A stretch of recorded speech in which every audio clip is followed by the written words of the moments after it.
Hello मित्रों, स्वागत है आपका हमारे YouTube चैनल ज्ञानम एजुकेशन में।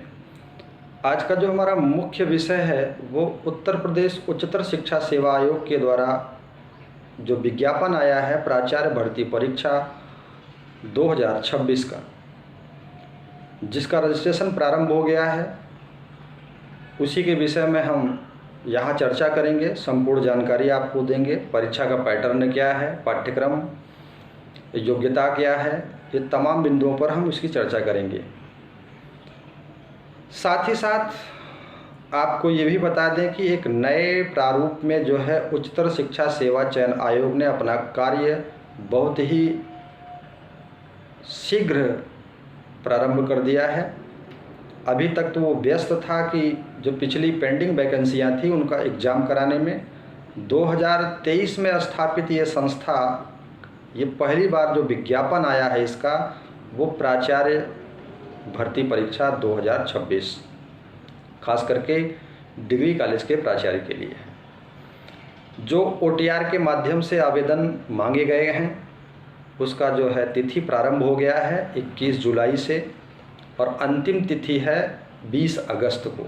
24 अगस्त को जो है फॉर्म में संशोधन के लिए विंडो खोला जाएगा और 24/9/2026 को इसकी परीक्षा है। अब बात करते हैं पदों की संख्या।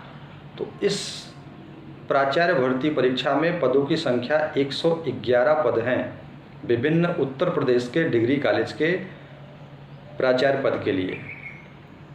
आयु की गणना जो है वो 1 जुलाई 2026 को निर्धारित किया गया है, और जो मैक्सिमम है वो 62 वर्ष से आयु अधिक नहीं होनी चाहिए, ये ध्यान है। शुल्क की बात करें कि आवेदन में शुल्क कितना है, तो ये 3000 रुपये इसमें आवेदन शुल्क बताया गया है नोटिफिकेशन में, जो सबके लिए है, चाहे वो SC हो, ST हो, OBC हो, विकलांग श्रेणी से हो, सामान्य श्रेणी से हो, सबके लिए जो है आयोग ने 3000 रुपये फॉर्म जो है फिलअप करने के लिए शुल्क लगाया है। ग्रेड पे या वेतनमान की बात करें तो ग्रेड पे लेवल जो है वो 14 है। लगभग 1,44,200 से 2,18,200 ग्रेड पे की सैलरी है। मुख्य रूप से हम बात करते हैं कि इसकी शैक्षिक अर्हता क्या है, कौन से वो लोग हैं जो इसका फॉर्म भर सकते हैं। तो आप जानते रहिए 2-3 बिंदु इसमें है। पहला है कि PhD हो, वो इसमें फॉर्म भर सकता है जो PhD किया हो, और विगत 15 वर्षों से उसका शैक्षणिक अनुभव हो, किसी विश्वविद्यालय में, महाविद्यालय में या उच्च शिक्षा में 15 वर्षों का अनुभव हो, अनुसंधान सेवा हो, यानी कि किसी भी विश्वविद्यालय में, महाविद्यालय में वो असिस्टेंट प्रोफेसर हो, प्रोफेसर हो या एसोसिएट प्रोफेसर हो, वो एलिजिबल है इस फॉर्म को फिल करने के लिए। तीसरा बिंदु इसमें मुख्य रूप से है कि सूचीबद्ध UGC care listed, peer review, इन सबों में 10 रिसर्च पेपर हो उसके, जो कि इम्पैक्ट पावर के आधार पर उसका अंकन किया जाएगा कि उसको 2 नंबर देना है कि 4 नंबर देना है कि 7 नंबर देना है, वो इम्पैक्ट पावर पर डिपेंड करता है। और न्यूनतम अनुसंधान का 110 प्राप्तांक जो है वो अलग से परिशिष्ट में दिया गया है, कॉलम में दिया गया है, जो आप संपूर्ण नोटिफिकेशन में जाकर उसको अच्छे से देख सकते हैं। इसके साथ साथ थोड़ा सा इसमें जो विधि है, यानी कि LLB जो कॉलेज है, विधि का संस्थान है, या BEd का जो संस्थान है, वहाँ के प्राचार्यों के लिए, अगर विधि का संस्थान है, विधि में कोई महाविद्यालय है, विधि महाविद्यालय है, तो वहाँ प्राचार्यों के लिए जो है न्यूनतम अर्हता बार काउंसिल ऑफ इंडिया के नियम कानून को भी फॉलो किया जाएगा। और अगर BEd का कोई प्राचार्य है तो NCT, राष्ट्रीय अध्यापक शिक्षा परिषद के नियमों कानूनों को भी उसमें जो है सम्मिलित किया गया है। ये ध्यान देने वाली बात है। तो ये लोग फॉर्म भर सकते हैं और परीक्षा में बैठ सकते हैं। मुख्य रूप से PhD और किसी भी उच्च शिक्षण संस्था में 15 वर्षों का अनुभव, ये बिल्कुल मस्ट है, कंपल्सरी है। ये 2 अर्हताएँ निश्चित रूप से होनी चाहिए, वही इस फॉर्म को भर सकता है।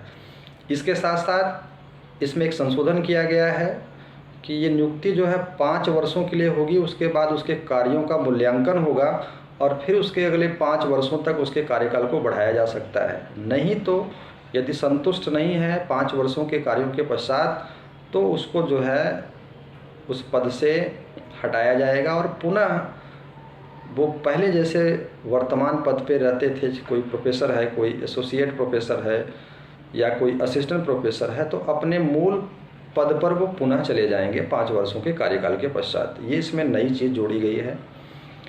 और परीक्षा पैटर्न की बात करते हैं तो ये कुल मिलाकर 120 प्रश्न जो है वस्तुनिष्ठ प्रकार के प्रश्न पूछे जाएंगे, जिसमें जीएस से लेकर भारत में शिक्षा प्रणाली का विकास वैदिक काल से लेकर एनईपी 2020 तक, उसके बाद एजुकेशनल एडमिनिस्ट्रेशन एंड मैनेजमेंट, समसामयिक घटना चक्र, उत्तर प्रदेश उच्चतर शिक्षा आयोग की संरचना, उच्च शिक्षा से संबंधित रिलेटेड जितने भी संस्थाएं हैं, यूजीसी, एनसीटी, एनसीईआरटी,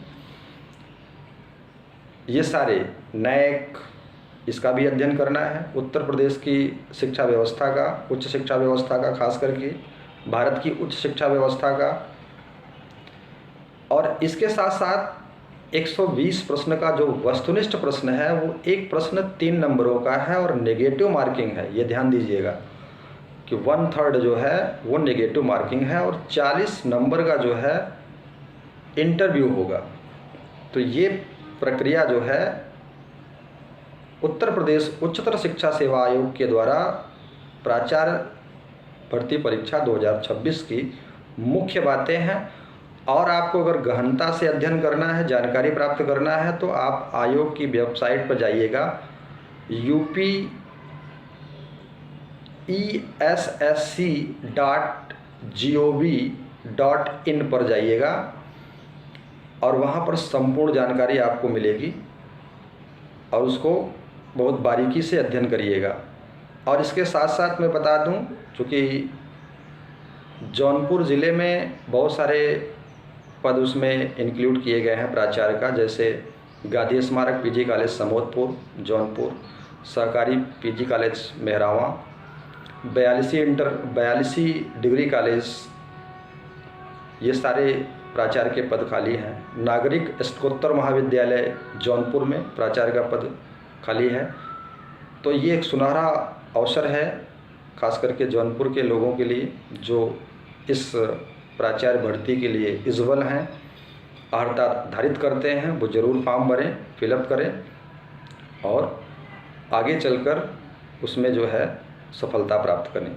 बहुत बहुत धन्यवाद। नेक्स्ट फिर हम किसी नए विषय पर आप लोगों के सामने चर्चा करेंगे। धन्यवाद।